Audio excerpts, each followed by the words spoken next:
And now we turn to Paul Cienfuegos for the second edition of a new weekly segment on KBOO on taking back our authority to govern ourselves.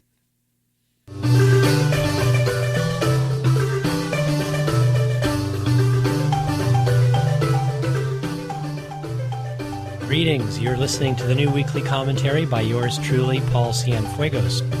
Recently, I heard a friend referring to we United Statesians as sheeple, people who act like sheep.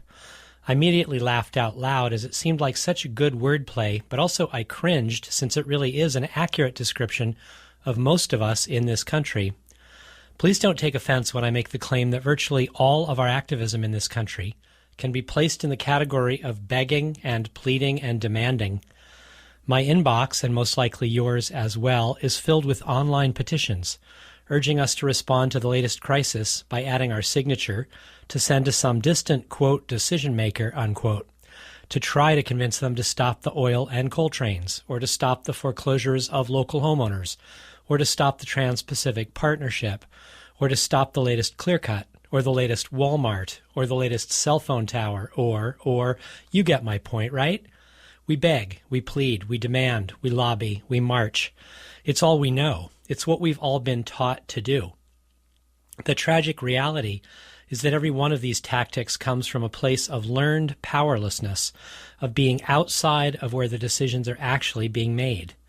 We lobby the so-called decision makers instead of understanding that there are no decision makers who have more authority than we do.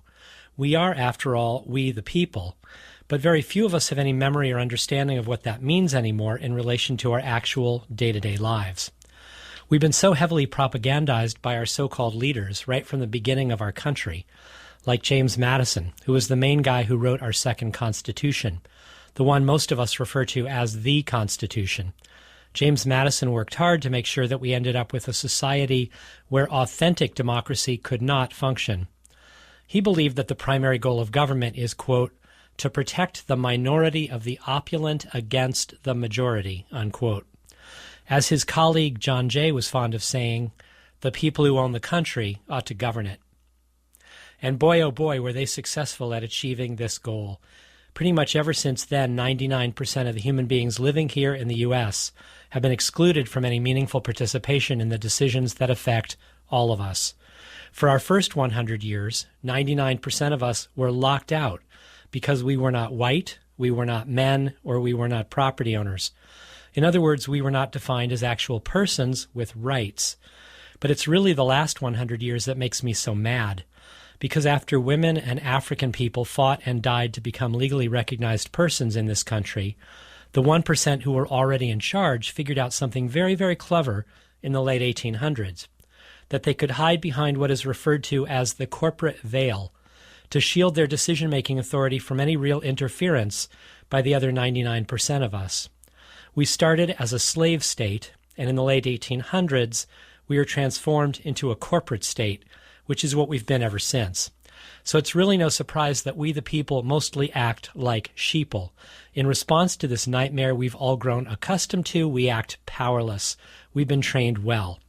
Imagine if we stopped acting powerless. Imagine what might happen next. You've been listening to the new weekly commentary by yours truly, Paul Cienfuegos. You can hear future commentaries every Tuesday on the KBOO Evening News. I welcome your feedback. You can sign up for my newsletter at paulcienfuegos.com. Thanks for listening, and remember, we are the people we've been waiting for.